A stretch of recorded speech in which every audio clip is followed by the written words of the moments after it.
வணக்கம். சக்திவேல் இந்து முன்னணி கள்ளக்குறிச்சி. இன்றைய தினம் திருநாவலூரில் உள்ள சிவன் ஆலயத்தில் கடந்த சில மாதங்களுக்கு முன்னால் கொள்ளையடித்து திருடிய மதனா இன்று மீண்டும் திருநாவலூர் ஆலயத்தில் நுழைந்துள்ளார் அரசு அதிகாரியாக.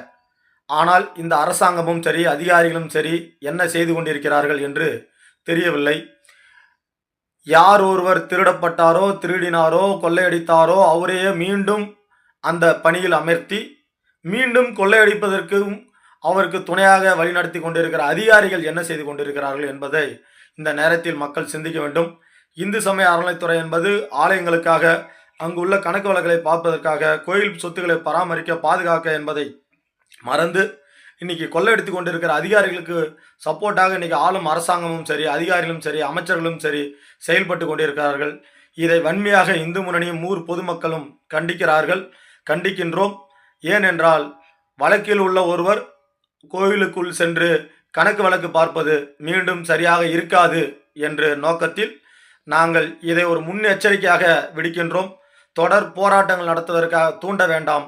ஹிந்து எழுச்சி அடைந்தால் இங்கு இருக்கக்கூடிய நிலை மாறப்படும் என்ற இந்த நேரத்தில் அவர்கள் வேலையை பார்க்க வேண்டும், நாம் நம் வேலையை பார்ப்போம், வழக்கில் சந்திப்போம் என்று அந்த ஊர் பொதுமக்கள் நியாயமாக தர்மமாக வழக்காடுகின்றார்கள். ஆனால் இங்கே இருக்கிற அதிகாரிகளோ குறுக்கு வழியில் சென்று தேவையற்ற சட்ட ஒழுங்கை சீர்கெடுக்கும் விதமாக நினைக்கிறார்கள். அங்குள்ள காவல்துறை அதிகாரிகளிடம் சொன்னால் அவர்கள் அரசு பணி செய்ய வருகிறார்கள், அவர்கள் அப்படித்தான் செய்வார்கள் என்று கண்மூடித்தனமாக பேசுகிறார்கள். அதே நேரத்தில் அதிகாரிகளிடம் பேசினால் அவர்களும் அப்படித்தான் பேசுகிறார்கள். ஆனால் நம்மளுடைய நிலை என்ன? நாம் இதை பற்றி யோசிக்கக்கூடிய இடத்துல நம்ம எல்லாரும் இருக்கோம். சிந்திக்கணும், செயல்படணும்.